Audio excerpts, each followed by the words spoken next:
Going on, everybody? Welcome back to the channel. My name is Ignyflare. Today I'm here to bring you episode number 2 of my account breakdown for the new jump that I'm working on. So without further ado, let's get right into it because a lot happened in the second day and I think it's kind of cool to talk about. So here we go.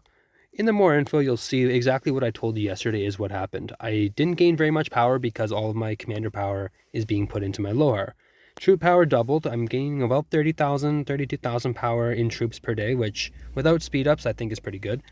My technology power has increased a little bit because I maxed it, and my building power is going to stagnate until my castle gets to 7. One thing that you'll see that I've done, and I didn't show you that I did yesterday, is my resources gathered. I have 10.5 million, and by the end of the jump, I should have about 40. I feel like resource gathering is one of the most important parts of jumping. You need to make sure you're doing that constantly, because training troops around the clock is 80,000 per resource per hour, and then going in here to the courier station. If you're not buying this out every time, then you need to make sure you are. Everything that's for resources, you buy it out. You make sure you're constantly doing that. And it's the same for the shop too. Every time that this resets, where's my shop? Every time this resets, you want to make sure you buy this out. I haven't done it yet, but you still need to. Now, let's talk about my scouting for a second here. This is kind of cool. So I've done 54% of the map, and on the second day, I feel like that's pretty solid. I want to get it done in as quickly as possible. I still only auto scout because I don't see a reason to scout anything any further than that. For my commanders, nothing really changed here. Oops. Nothing really changed here. It's still the exact same as yesterday. I haven't gotten lucky on my gold keys or anything like that. All my EXP is being funneled directly into my Lohar, which is what I said I would do. I got him to 32. And with his talent build, the way it is, I have it set up so that he's gaining speed. I want thoroughbreds, and I want this talent right here for another 6% march speed before I get into rejuvenate.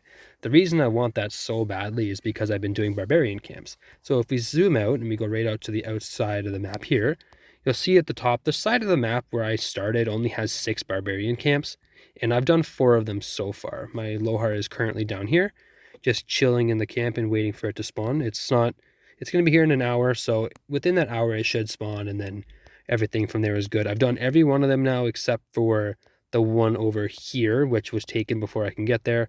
And this one where I'm hovering now is going to be spawning within an hour or 2 hours. Yeah, 2 hours.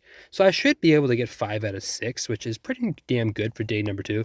If you're jumping and you want to be efficient and you want to get as much value as possible, I highly recommend you look at barbarian camps. It gives you an hour of speed ups every time and 30 gems. So I mean, I feel like it's kind of a no-brainer. If you're jumping and you want to get value, you need to do that. So it's something you kind of have to do. You're going to sacrifice a bit of gathering, a bit of other stuff that you'd normally be doing with that march, but at the end of the day, it's really going to benefit you and all that other good stuff. So let's see here. The monument is actually almost where I want it. It's pretty much here. I just need to wait a little bit longer for them to kill barbarians, and once barbarian forts start spawning, then I can really kick off my plan and do everything the way I want it to be done. Going back here to my alliance, this is something else cool that you guys can work on too if you ever do a jump like this and you ever make a bunch of burner accounts.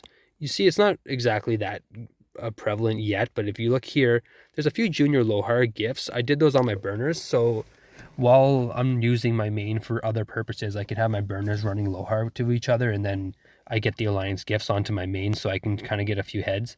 I'm really close to getting my Lohar to 5.2.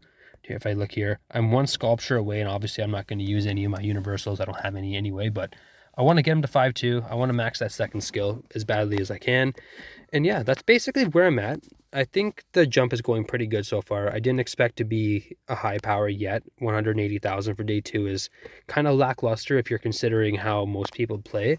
Most people are going to be, like, if you're playing at the rate that I'm playing and you're spreading your EXP the way that you normally would, this account probably would have been roughly 250 to 300,000 power if I was spreading my EXP to all these commanders, but I'm not doing that yet. You guys will see how the spike works when it happens, but for now, this is where I'm at, and you can expect a lot more of the same. I'm going to keep working. I'm going to keep being efficient. I'm going to keep spending my time as hard and as efficiently as possible, and yeah, I'll give you guys another update tomorrow and show you guys exactly where I'm at, and by that point, I hope barbarian forts are active and everything is good and I can get my rallies going and I can start spending my AP in the spots that I actually want to.